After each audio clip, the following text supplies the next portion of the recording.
berkaitan dengan reshuffle kabinet kedua. Kan sudah selesai kabinet pertama, reshuffle-nya, yang kedua. Berulang-ulang saya katakan bahwa reshuffle atau penggantian menteri ataupun sejenisnya pergeseran jabatan di dalam suatu institusi, apalagi ini negara, itu sering orang mendesak supaya segera melakukan reshuffle, segera ganti ini, segera. Itu kan pendapat yang menurut alam demokrasi tidak ada yang salah. Tetapi melakukan reshuffle tidak seperti kalau ada tuntutan, ada aspirasi, langsung diganti seperti itu. Ya, seperti makan cabai langsung pedas. Banyak pertimbangan yang harus dipertimbangkan. Banyak hal-hal yang harus dipikirkan Bapak Presiden baru melakukan reshuffle. Termasuk pemilihan personil, informasi-informasi baik yang pro dan kontra, itu semua ditampung. Barulah melakukan reshuffle. Nah, terkait dengan reshuffle penggantian dari menjadi ada 6 ya. 6 orang, ada pergeseran jabatan, itu sudah berulang-ulang saya katakan itu adalah hak prerogatif presiden yang tidak bisa dibantah oleh siapapun. Dan itu adalah hak presiden. Jadi yang lebih tahu adalah Bapak Presiden. Bahwa banyak tukang ramal di luar, bahwa ini adalah lebih hebat, itu lebih hebat, ini unggul, ini apa, ini korengan, ini jelek apa, itu biasa. Tapi yang paling tahu mana yang pantas untuk dipilih oleh Bapak Presiden adalah Bapak Presiden sendiri. Ada satu falsafah hidup dia katakan, kucing hitam, kucing putih, tidak penting. Yang penting bisa tangkap tikus. Artinya, penempatan menteri pembantu presiden itu adalah diharapkan dan sangat diharapkan, ditekankan oleh Bapak Presiden, bagaimana para menteri pembantu presiden ini melakukan kerja kinerja yang terbaik, merubah sesuatu yang tidak sempurna menjadi sempurna, merubah sesuatu yang tidak ada menjadi ada, tetapi muaranya itu adalah membuat supaya masyarakat merasa dilayani, merasa diperhatikan, merasa diberikan fakta-fakta, bukti-bukti bahwa memang kita sedang mengurus ke arah supaya lebih sejahtera. Jadi jangan hanya foto di jalanan bergelimbangan, bendera apa semua, tetapi fakta ini yang dituntut masyarakat. Dan itu Pak, Bapak Presiden mencoba menempatkan orang-orang yang tentu diharapkan maksimal akan melakukan tugasnya sesuai pembidangannya. Ya, banyak penempatan-penempatan ini menurut saya, reshuffle kedua ini menurut saya oke lah, pendapat orang ada yang kurang, tapi kalau saya pribadi, terima kasih Bapak Presiden, langkah-langkah ke arah yang lebih baik sedang dilakukan dan akan dilakukan dan terus dilakukan serta terus-menerus akan dilakukan. Ya, Pak, kalau dari saya ini terkait reshuffle kan ada yang sekarang lagi menjadi bahan perbincangan publik di bidang ekonomi khususnya Menteri Keuangan Purbaya, Pak. Apakah bagaimana pandangan Bapak melihat hal ini? Karena kan di publik kan tampaknya Pak Sari lagi senang ya, artinya menyambut itu. Ya, kalau penggantian Menteri Keuangan ya, dari Ibu Sri Mulyani ke Pak Purbaya, saya kira itu juga hak prerogatif Presiden. Pertimbangannya tidak aja dari satu sudut kan. Ada anggapan bahwa Pak Purbaya kurang pengalaman, kurang hubungan internasional. Tidak apa-apa, nanti akan menyesuaikan juga. Tetapi diharapkan dari Bapak Purbaya, efisiensi keuangan negara itu mesti dicapai dengan baik. Yang kedua, jumlah hutang-hutang dari pengutang itu harus tercipta. Berapa surat berharga nasional, berapa sertifikat syariah, berapa hutang BUMN, berapa penyertaan modal negara di BUMN, berapa utang-utang yang dalam bentuk dolar di luar sistem anggaran pendapatan belanja negara. Itu harus bisa terpetakan sehingga kesulitan-kesulitan yang ada. Jangan 7 bulan, 8 bulan lalu bilang utang kita 8.100 triliun. Kok 3 minggu lalu sudah mencapai 10.236? Apa maksudnya? Nah, inilah tentu Menteri Keuangan yang baru bisa melakukan penyesuaian-penyesuaian, dan tentu kembali lagi, kucing hitam, kucing putih tidak penting. Yang penting bisa tangkap tikus. Untuk apa kucing putih kalau hanya ngeong saja tikusnya banyak? Banyak penggelapan, banyak korupsi, banyak macam-macam. Penggelapan uang negara dengan tidak semestinya, dan di luar sana rakyat sengsara, mau beli beras saja susah. Lapangan kerja susah. Tapi optimis saja melihat ekonomi kita di tangan Pak Menkyu sekarang. Dalam memandang masalah dinamika pemerintahan maupun pelaksana pembantu presiden, saya selalu, walaupun kan manusia itu terdiri dari kekurangan, kelemahan, kekurangan, dan keunggulan juga dipunyai.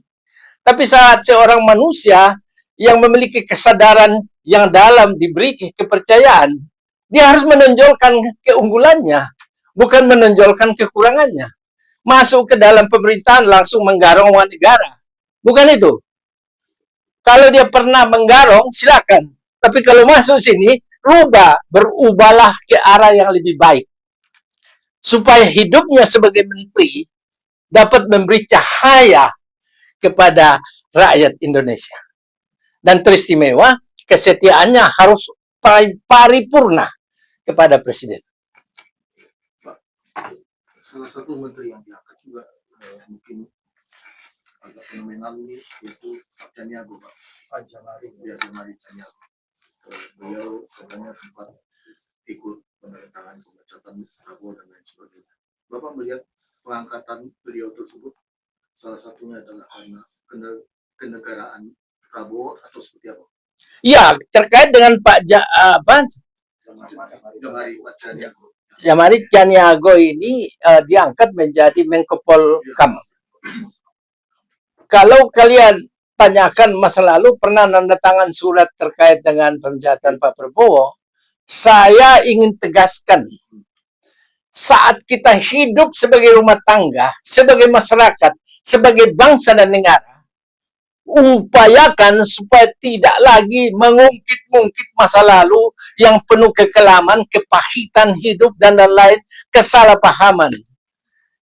Tidak usah jauh-jauh. Pak Prabowo aja banyak dihina masa lalu. Saya ada berkasnya. Saya ada bukunya. Tetapi Pak Prabowo berusaha melupakan kepahitan dan perselisihan perbedaan pendapat itu. Dan dia berangkat ke depan sebagai seorang negarawan, seorang manusia yang memaafkan semuanya itu. Sehingga apa? Allah Subhanahu wa Ta'ala, Tuhan yang Maha Esa, memampukan dia untuk memimpin sesuatu dengan baik. Kalau tidak ada suka mengingat kesalahan orang lain, kita tidak akan pernah hidup secara sejahtera. Pasti. Ampunilah mereka, maka kita diberkati oleh Allah Subhanahu wa Ta'ala. Ada penunjukan penasihat khusus presiden itu Pak Ahmad Doli yang berasal dari dunia Kapolri. Bagaimana Bapak melihat peran baru ini dan apakah ada kaitan dengan memperkuat koordinasi antara presiden dan Polri ke depan? Ya, saya tambahkan tentang Pak Jamil Caniago. Beliau pernah ke Sumabri, pernah bermacam-macam jabatan dipegang, terlahir Kostrad. Kalau saya tidak salah, Pak Jamil Caniago itu Batalion 330 dan Pak Prabowo Batalion 332. Kalau saya tidak salah ya. Sebab tidak ada catatan sedikit pun.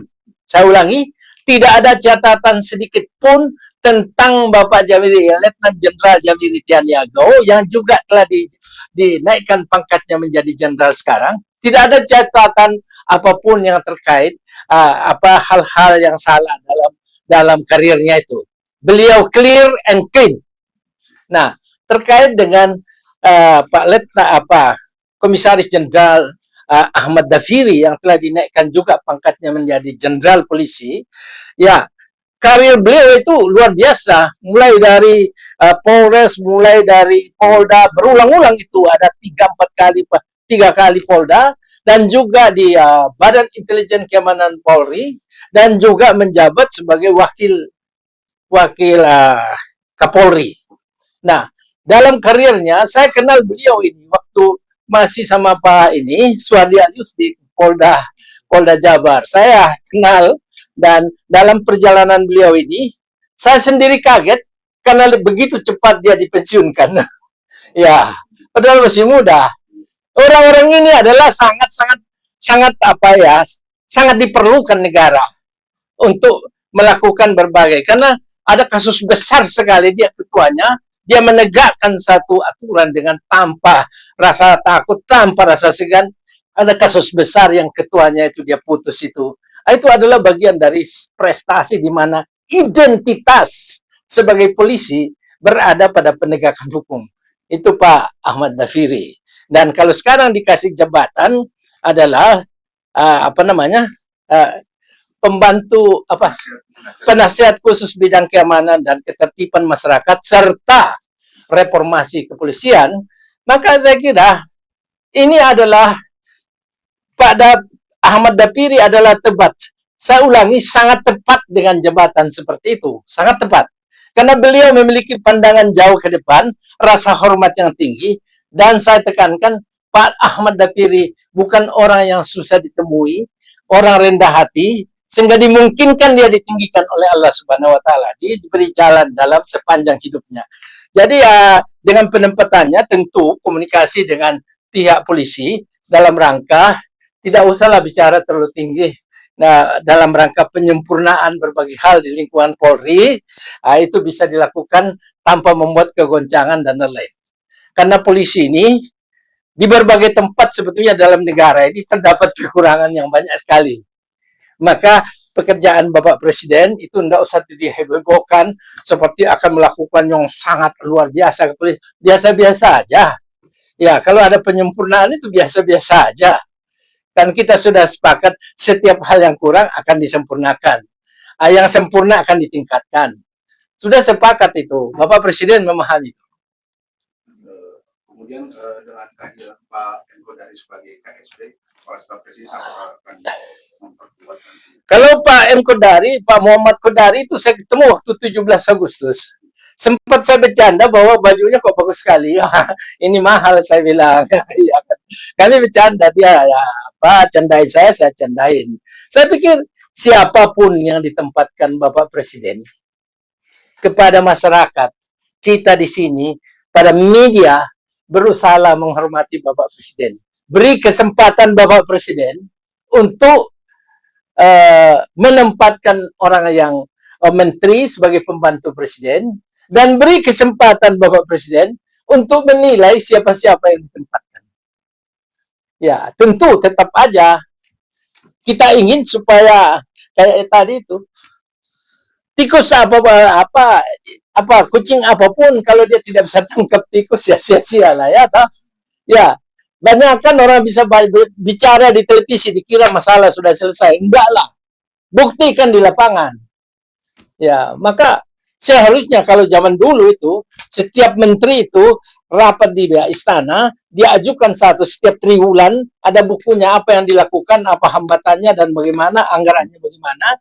Ini ditulis rahasia, kemudian masuk seknet, kemudian diperiksa di lapangan. Kalau berbohong, ini masalah penilaian. Ya,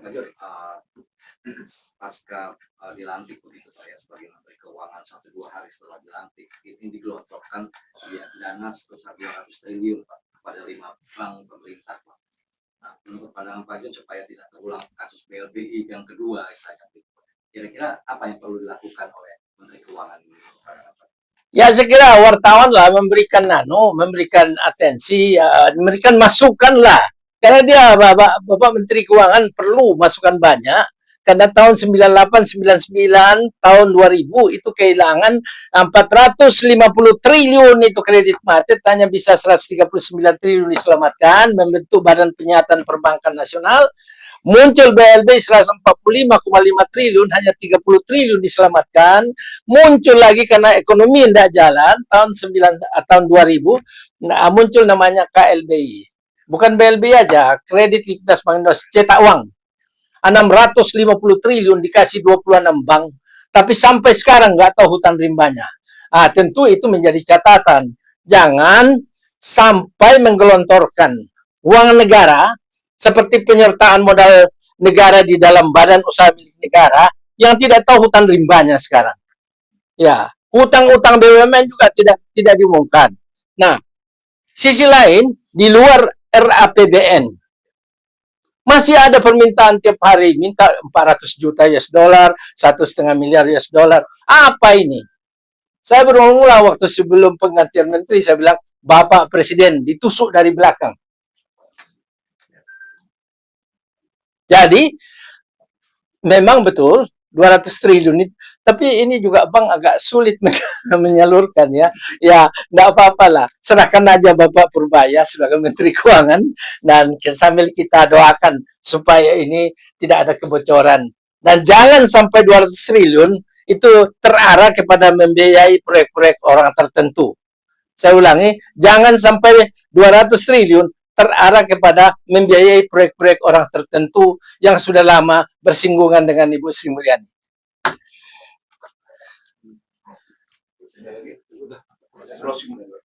Harapan gitu.